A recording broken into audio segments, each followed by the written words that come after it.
Good afternoon and welcome to From the Table to the Playground, Practical Applications for ABA and Early Childhood Environments. And today's webinar is being presented by Conley. To begin, I want to go over a little bit of housekeeping information.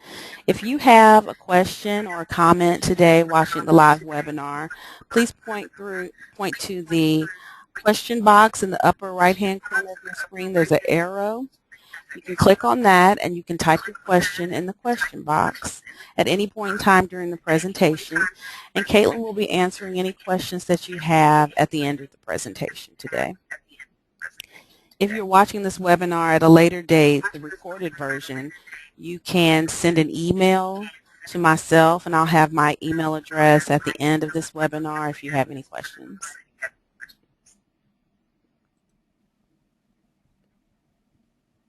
A copy of today's presentation, video examples, pre- and post-assessment quizzes, and the discussion board are available on KATC's online training site. If you did not receive the link and log into the training site, you can contact me, and here's my email address, and I will send the link to you. In order to receive the Certificate of Attendance and Continuing Education credits, you need to be registered in our system as an attendee, which means if you're watching this webinar today as a group but you did not register to be an attendee, you would not be eligible for the Certificate of Attendance and Continuing Education credits. You also need to complete all activities for the course, which include viewing this webinar, a pre-assessment quiz, a post-assessment quiz, viewing the supplemental videos, and participating in the discussion board. This training has been approved for continuing education units through the following professional boards: the Effective Instructional Leadership Education credits for 3 hours, and also the Cabinet for Health and Family Services Division of Child Care. It's approved for 3 clock hours. So I'd like to introduce our presenter today. Her name is Caitlin Conley, and Caitlin has spent 4 years teaching kindergarten through 3rd grade. She has also experience in ABA and verbal behavior therapies with children with autism. She has a master's degree in early elementary education and is working on her rank 1 in interdisciplinary early childhood education. She also has completed coursework in applied behavior analysis at the Florida Institute of Technology. And without further ado, I'd like to change my screen over to our presenter, Caitlin, who will present today's webinar. All right, good afternoon. I'm going to get my screen ready. Let's see. All right, I hope you can all see my screen now. Just going to introduce myself again quickly. I'm Caitlin. I have taught, the bulk of my experience has been in primary, kindergarten, 1st and 2nd grade. I took a year off to do ABA therapy and kind of moved into more of an administrative role and really missed being with kids all the time, and so I went back to teaching full-time, and next year I will be teaching 4th grade, so that's quite a bit of difference from early childhood environments. And right now I'm working on my rank 1 in early childhood, and I've been doing my practicum. I actually spent some time this morning in a Head Start classroom, and that has been an eye-opening experience for me as far as applying applied behavior analysis and these behavioral strategies in the early childhood environments. So I'm really excited to talk a little bit about what I've seen and how I can use what I know as an ABA therapist in these early childhood environments. One thing that I realized doing my coursework in applied behavior analysis was that I really wish that I had had that knowledge prior to teaching in a classroom, because it really changes the way you think about managing your classroom and about the behaviors in your classroom. So, like I said, I'm excited to kind of share that with you guys today and talk a little bit about how we as teachers are a little bit guilty of kind of reinforcing some of these problem behaviors that we're trying to even get rid of. So that's what a lot of my presentation is going to be about today. We're going to talk about what ABA is, why ABA is important, what place it has in early childhood, about how you can use ABA to reduce problem behavior, how you can use it to increase communication. We're going to talk a little bit about natural environment teaching and using ABA and discrete trial to teach skills to children with autism and other disabilities. Like she said, please feel free to send in any questions. I'll be glad to answer them. A webinar is a little bit different for me because I don't get that immediate feedback from you guys, but please feel free to ask questions and I will stop early to answer those. So first, what is ABA? Applied behavior analysis is the systematic application of interventions to improve socially significant behaviors. So we're looking at, it's very data-driven, which makes it systematic in that you're constantly looking at your data to guide your decision in the next step, which we do as educators as well. We're looking at our test scores. We're looking at how our kids are doing in GOLD to see where we need to go next and what interventions we need to implement with these children. We're also looking at improving behaviors that are socially significant. So you're thinking about, your stimming, your aggression, those things that really make a difference. And what I usually tell parents is, what makes your child stick out? What makes your child look different from those children that are typically developing? And those are the behaviors that we might want to work on so that they do look more like their peers and fit in better in the environment. Why ABA? Why is this what we should use in our early childhood classrooms? It is the most effective treatment for children with autism. Research has shown it time and time again that this is the best way to work with our kids with autism to reduce those problem behaviors, to increase their communication skills, to teach social skills, to teach functional and independent skills, and to teach academic skills as well.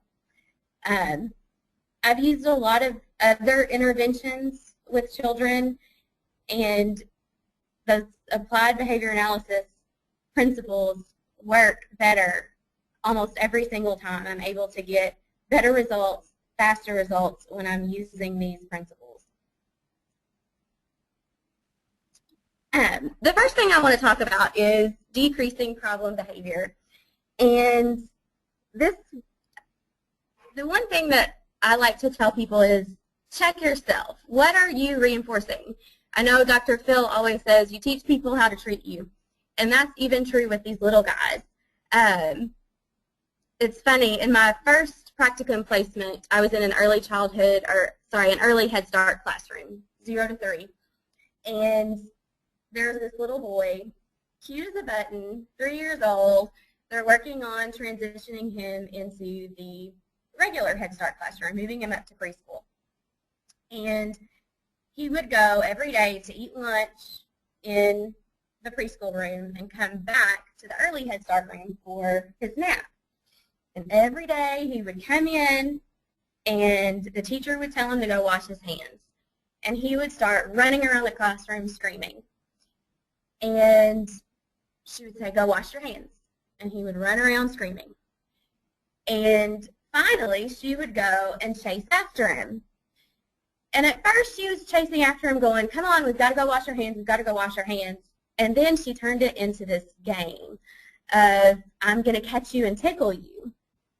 Well, what do you think is happening there? He's really enjoying that. That's a lot of fun for him. He's being chased. He's getting all kinds of individual attention. He was eating it up.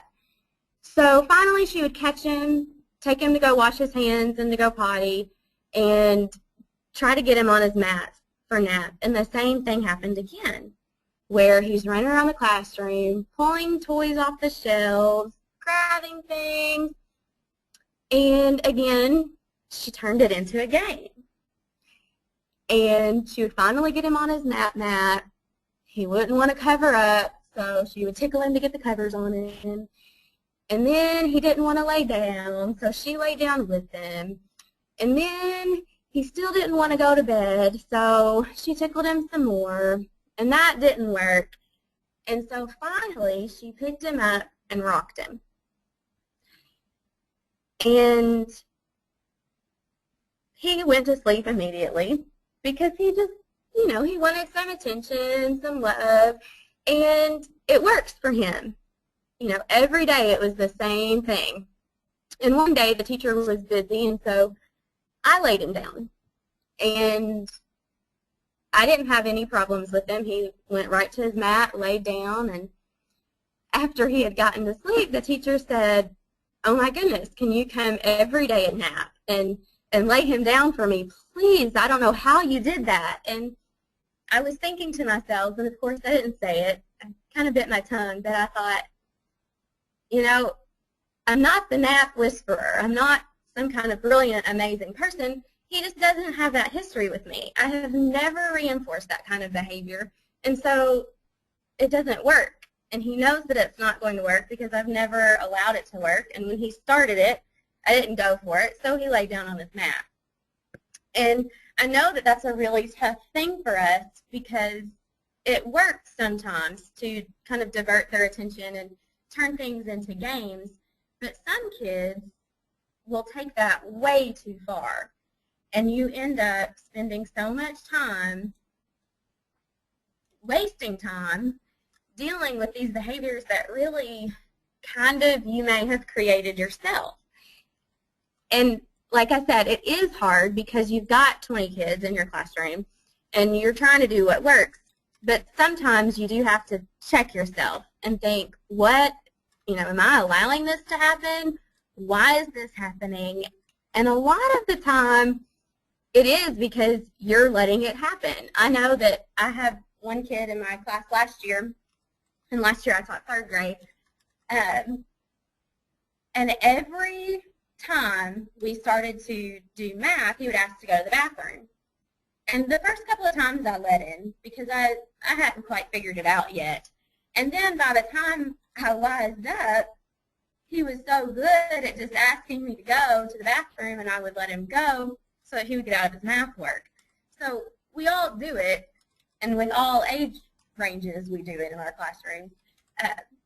But always, always, always check to see what you are letting happen in your classroom.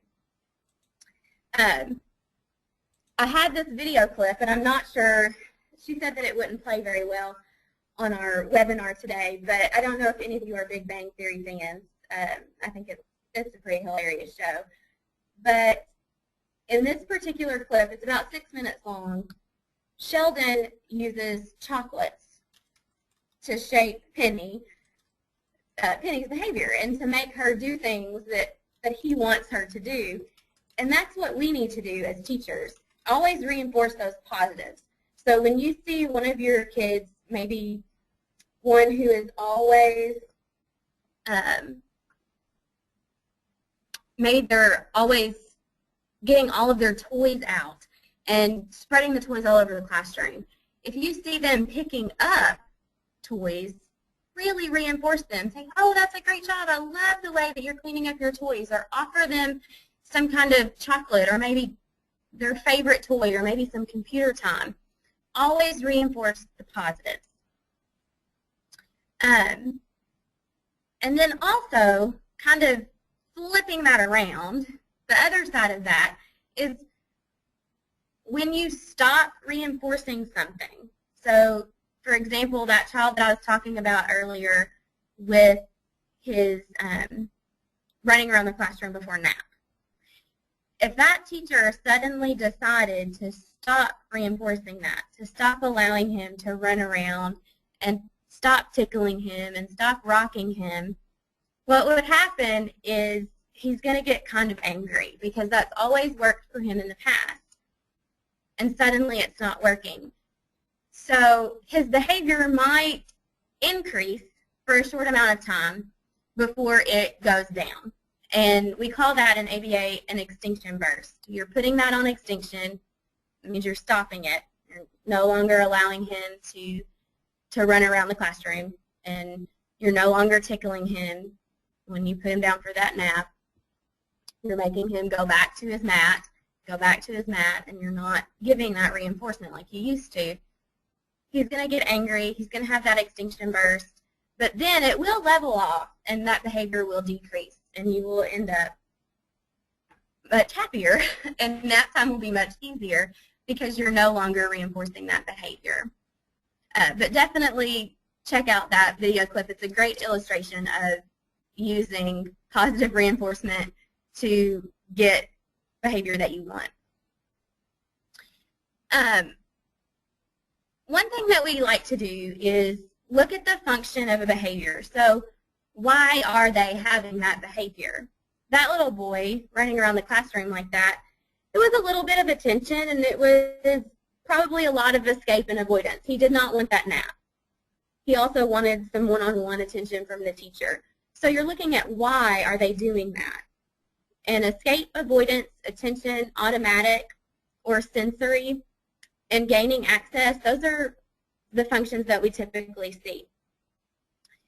You'll want to think about how you can replace that with something more appropriate, but that serves the same function. So if he's wanting attention from the teacher, instead of running around the classroom or trying to get those tickles, he should ask the teacher to allow him, maybe to read a book with him or to sit in her lap for a little bit. And so that's something that you could teach him to do, is to ask appropriately for that attention instead of doing things that are inappropriate and engaging in problem behavior. I'm trying to think of some other ones that I see a lot. Today I saw a child who, again, it was attention, and he was screaming at the top of his lungs to get the teacher to look at him. And every time he screamed, the teacher would look at him and give him that attention. That's not an appropriate way to get attention.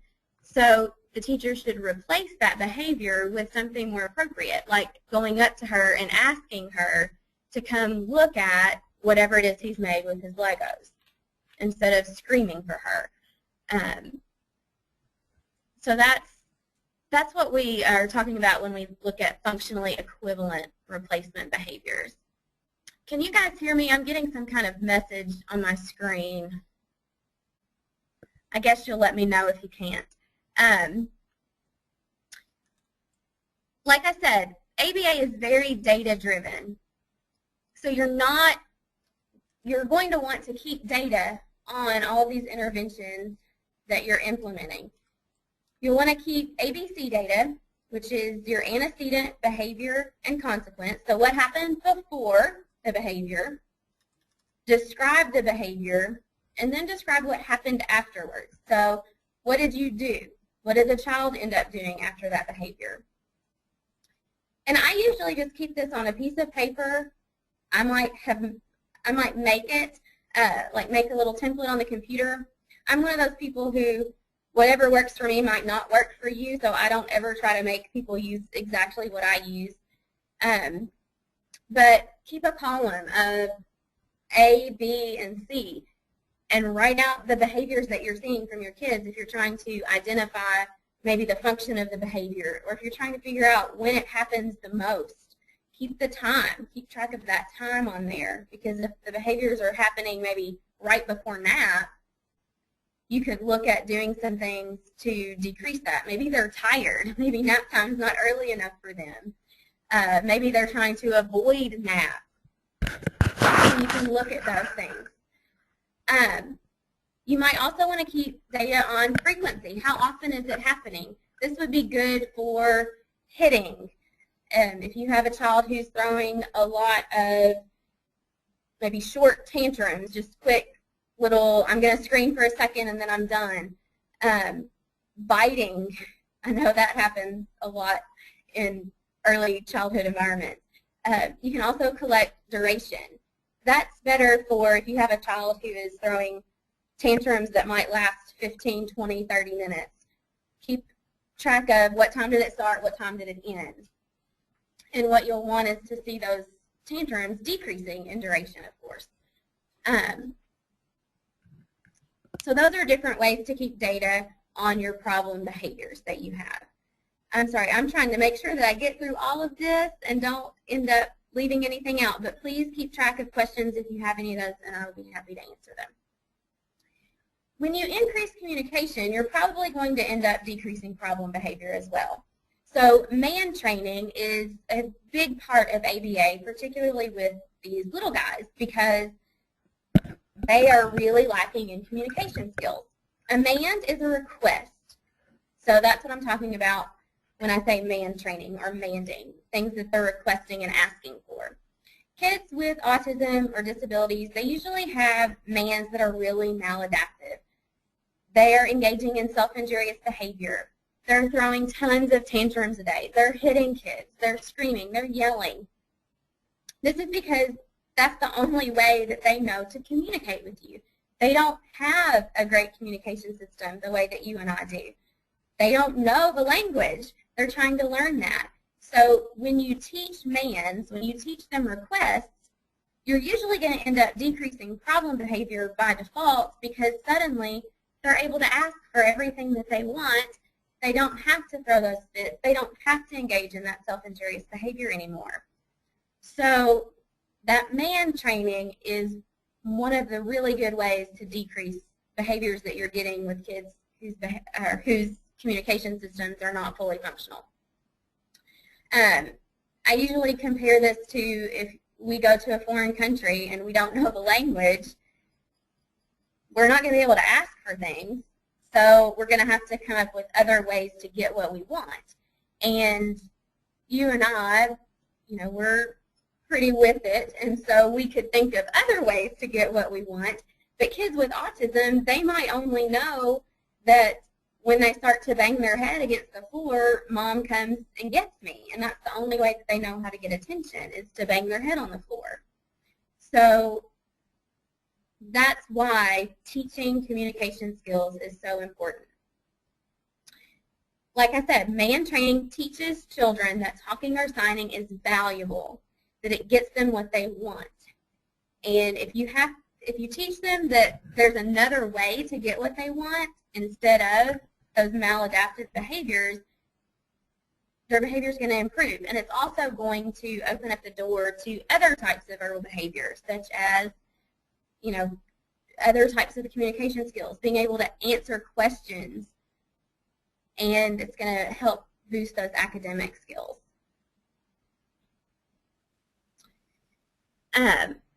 When you're teaching mands, so you're going to teach a child to communicate, you're going to want to decide, are you going to look at vocals? Is this a child that can talk?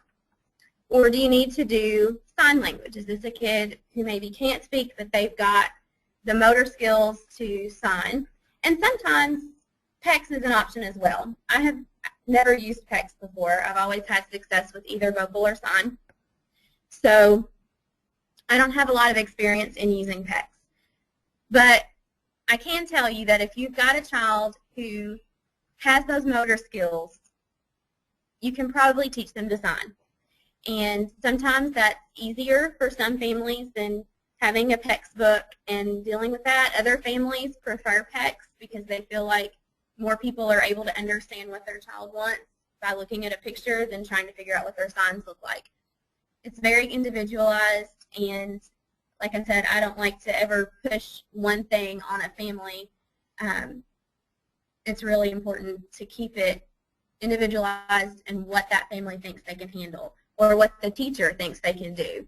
If the teacher thinks that PECS is going to work better for the child because they're unfamiliar with signs, or they're not sure that they're going to be able to consistently use sign in their classroom, that may be a better bet, because you're going to want to be very consistent when you're teaching children how to communicate and you're teaching these mands.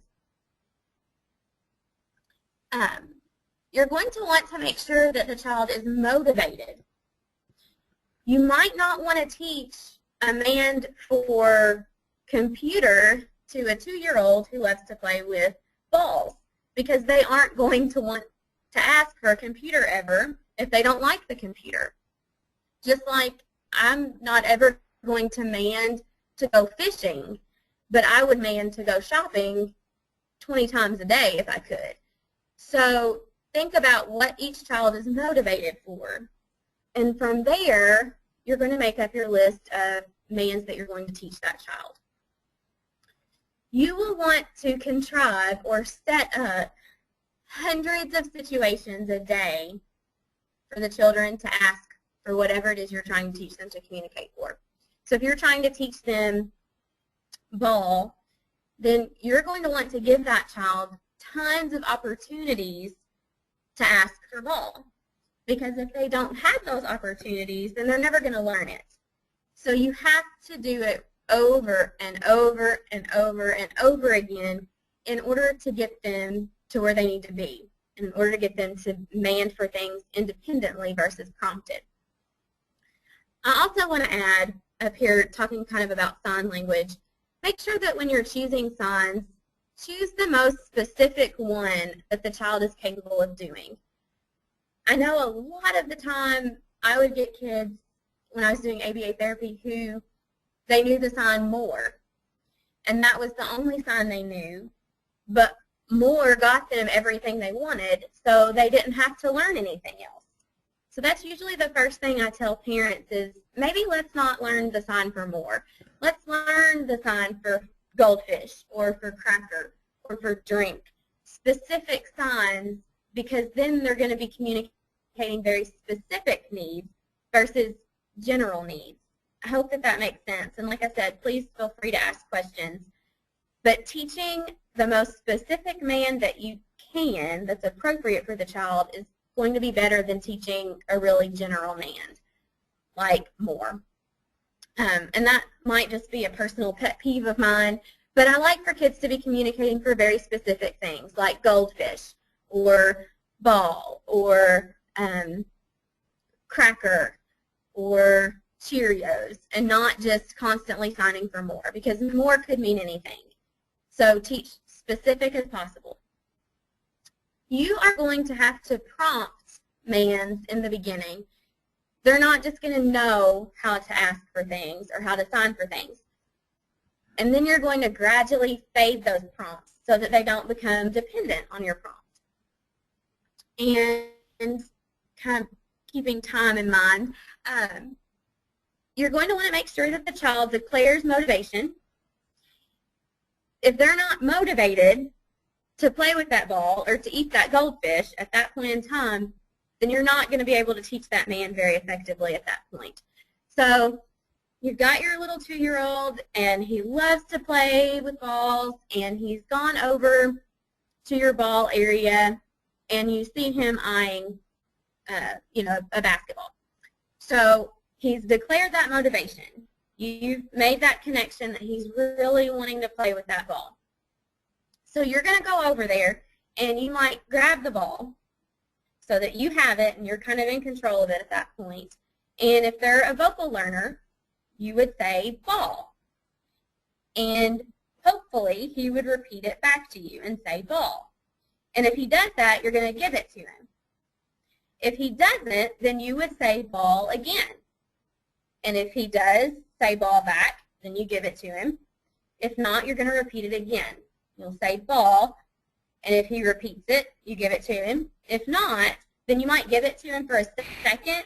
So you'll hand it to him and say ball, just for a little bit of time, a small amount, and then take it back and try the process again. So you'll say ball, and hopefully this time he'll say it back to you. If they're a signer, you're going to do the same thing, except you're going to be saying the name and showing him the sign. So you're going to make sure they're motivated, prompt it, and deliver it as soon as they man for it independently. So as soon as they man for that on their own, if they say it or if they sign it, you're going to give it to them. If not, you're going to repeat it twice. And if it's still not independent, give them a little bit of it, or just give it to them for a little bit of time, and then take it back and try again. And the more you do this, the better they're going to get at it. Just got to practice, practice, practice. If you're doing food, if it's a cookie, you would give a little piece of the cookie if you had to prompt it the entire time. If they do it independently, you'll give them more of the cookie. And that's called differential reinforcement. And it teaches the kids that, oh, if I do this on my own, I get more than if she has to help me. And so obviously, if it's something that they're really motivated for, they're going to want more of it and not just a little bit of it. So hopefully that will motivate them to do it on their own.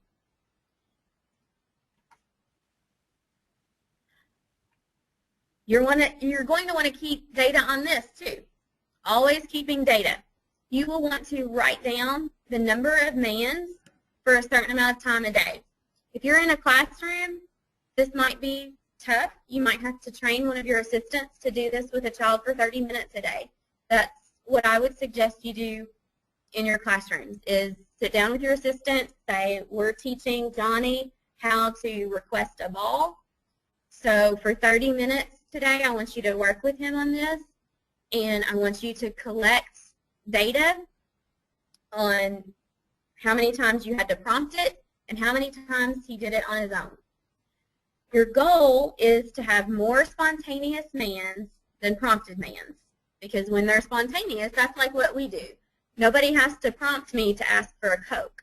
I go to McDonald's and I ask for a Coke on my own, or I go, to a restaurant and ask for a Coke on my own. I don't have to be prompted to ask for a Coke. I just do it.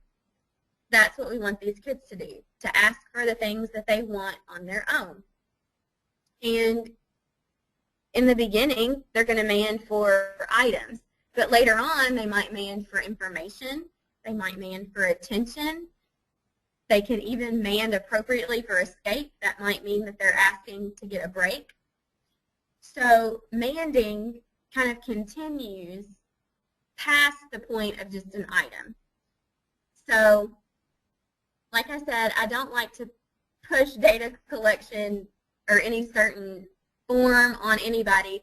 Find something that works for you in your classroom where you're keeping track of the mans for a certain amount of time, and you're keeping track of your prompt level, if you're having to prompt or if you're not. That way you can see if they're learning that man.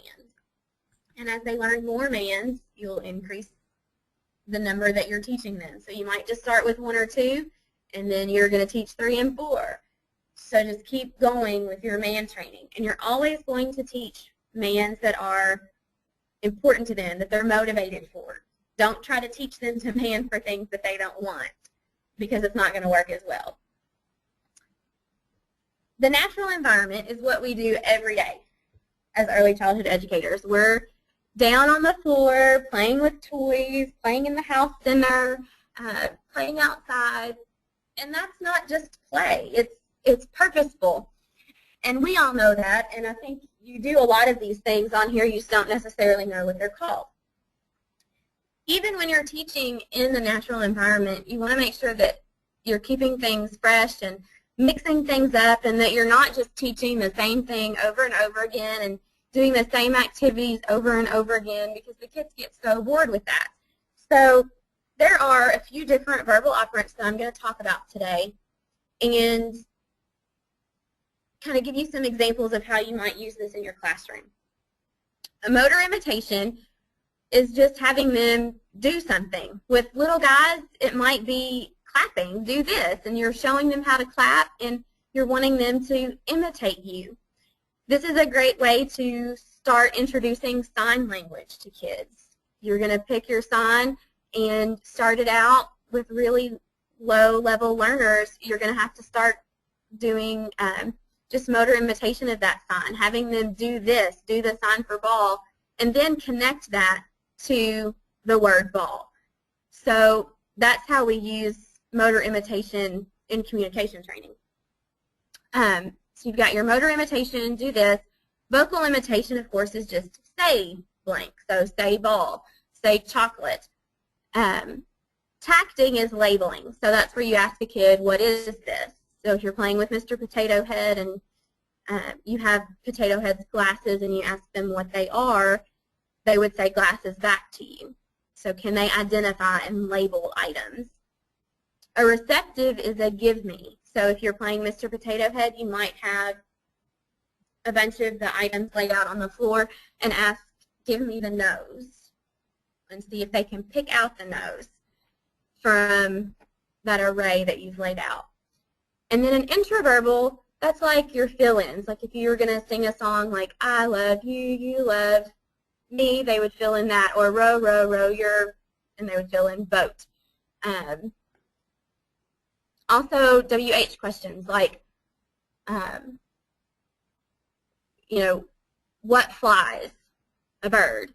Or where do you get food? The grocery store. So those are different questions that you might ask during play with older children or with more advanced learners. You might, you know, if you're playing in the house center, you might ask them, you know, where does that carrot grow? It grows in a garden. Or, you know, where do you put milk? You put milk in the fridge. So these are things that I'm sure that you're already doing and you're teaching every day with these kids, but you need to make sure, even with your children who have autism and other disabilities, you want to teach them all of these things, even if you have to prompt some of their answers. So with introverbals, those are really hard skills, but if you're never exposing them to that, they're never going to have the opportunity to learn it. So continuing to expose kids, even when you don't think they can, is a great thing to do in play. The natural environment is also a great way to generalize skills that you've been teaching them. So if you've been doing some interventions with your child on identifying farm animals, net is a great time to do that, to generalize that skill in a less threatening way, that it's not a setup. It is just a fun time for the kid, and maybe you're saying, oh, can you give me the one that moves? Or what animal is this? Can you put the cow next to the horse? And you're asking them all of these questions. They don't even realize that they're still working because they're having fun. So that's what's important about the natural environment, promoting generalization and keeping things fresh, mix things up. This is a great video from the Carbone Clinic. This is Emily and Max, and they are playing in net. And so this is going to be on the site for you to look at. I would definitely encourage you to watch this. It's just a couple of minutes long, but it really shows you how to use these verbal operants in nets while you're playing with a child. You're also going to see her collecting data on his responses, which is what I'm going to talk about next. Even though you are playing, and it is more of a natural setting, still keep a little bit of data. Keep it simple. It doesn't have to be complex. Just tally. You know, how many motor imitations am I doing with this child? How many vocal imitations, tacts, receptives, and interverbals? How many of those have you taught? You could also keep track of how many of those are they struggling with. So if they're really struggling with tact, you might want to keep that in mind as something to teach later on that you might want to add into their interventions or into their instructional time. And also, you're going to keep that data really to keep yourself in check, to make sure you aren't focusing only on motor imitations with this child. That really helps keep you in check. I'm trying to keep myself in check right now with time because I can talk forever. But I think I'm going to talk for about 5 more minutes, and then I will open it up for questions if you have any of those. Teaching skills is really important for kids with autism because when they learn something wrong, it takes 100 more times to teach them the right way than it does a typically developing child. So you're going to want to make sure that you're delivering instruction in a way that they learn. And the first thing that you will want to do is assess their skills so that you can choose appropriate targets for them. I don't know how familiar you guys are with the ABLES and the VB map, but I would take note of those two skills assessments and keep them in mind for working with kids with autism. Those are the two that I have used most frequently. And my personal preference is the VV map. I feel like it's laid out a little bit easier than the ABLES is, and particularly in an early childhood environment. If you are a teacher, it's a lot easier to read than the ABLES is, and it's a lot easier to go through and complete the assessment. So I would really recommend that. And then it also breaks it down for you and gives you steps to take to get them to where they need to be. So if they're not able to tact 20 objects, then it tells you what else they need to do, what the prerequisite skills are for that. I would look into getting those for your center or for your school and utilizing that in assessing children in addition to using your GOLD and the Denver and all the other things that you're using. Once you've chosen your skills, the way that we typically teach in ABA is called discrete trial instruction. And it's very systematic and very, very repetitive, even as an instructor. I love it because it's step by step. And it allows the child opportunities to learn and to be taught errorlessly, which means that you're not allowing them to get anything wrong. You're prompting correct answers every step of the way so that they can learn it the right way instead of allowing them to get something wrong stuck in their brain, because that's what happens with kids with autism. They'll get it stuck in their brain the wrong way, and it is just a struggle to correct it. So don't let them learn it wrong. Teach them errorlessly. And I could probably spend like an hour trying to go over discrete trial instruction and teaching you how to do it. And I know that that's probably something that a lot of you are interested in. And next month's webinar that I'm doing, Drowning in Data, I will get more in-depth in discrete trial instruction, and I will be talking a lot about using the VB map with Teaching Strategies Gold. So that might be a way for you to learn more about discrete trial instruction if you're really interested in that. I just know that I could spend a lot of time just talking about that. So I did include a video for you to watch. It's another video from the Carbone Clinic, again with Emily and another child, Vincent. And she is using discrete trial. She's using the errorless teaching.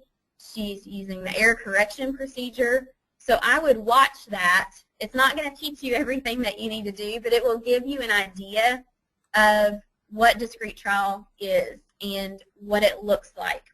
I was at the Ready Kids conference last week presenting this, and someone asked me how this would look in an early childhood classroom. Is this all that the child would do? And the answer to that is no. Your discrete trial is not going to take up a lot of time in an early childhood classroom. You're looking at probably, a 3-minute table session and then 15 minutes playing, back to the table for 3 minutes, back to playing. It's not a child sitting at a table for hours and hours and hours being drilled. That's not it at all. When you've got really little guys, got maybe 2-year-olds, some 3-year-olds, it's not appropriate for them to sit at a table and work. Most 2-year-olds are not working at a table. They are playing, they're playing out in the natural environment, and at the table what they're doing is they're playing with Play-Doh, or they're painting, or that might be where they're cutting and gluing, or working a puzzle. So for my little guys, I always reserve the table for age-appropriate activities, and I do most of my instruction out in net. Older kids, 3, 4, 5, 6, you are going to spend more time at the table. And that's just because it's a little more appropriate. So use your best judgment on what's developmentally appropriate as far as setting up discrete trial instruction sessions for your kids. And of course, you'll keep data on all of this. You'll keep data on when you introduced skills, when they mastered them, when they retained them. You'll keep a cumulative graph of the skills so that you can see how quickly they're learning things. And this way you can look back and go, oh my goodness, back in September they knew nothing, but now it's October and they've got 30 tasks, which is great. So like I said, I will get a lot more into this in next month's webinar on drowning in data, which we're going to talk about using the VB map with Teaching Strategies Gold and implementing that into your classrooms. So if you have any questions for me now, I am open to those, and I will stick around as long as needed to answer them.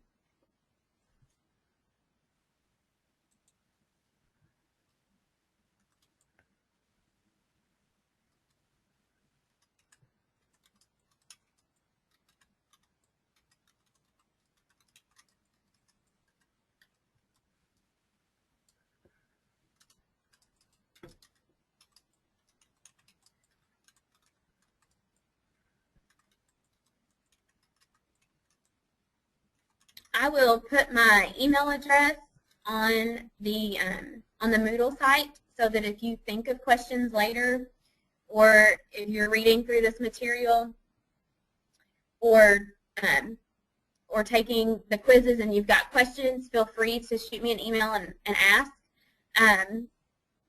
Any last questions? She's not seeing any, so I thought I'd ask one more time and then we can wrap it up. Okay. All right, thank you guys.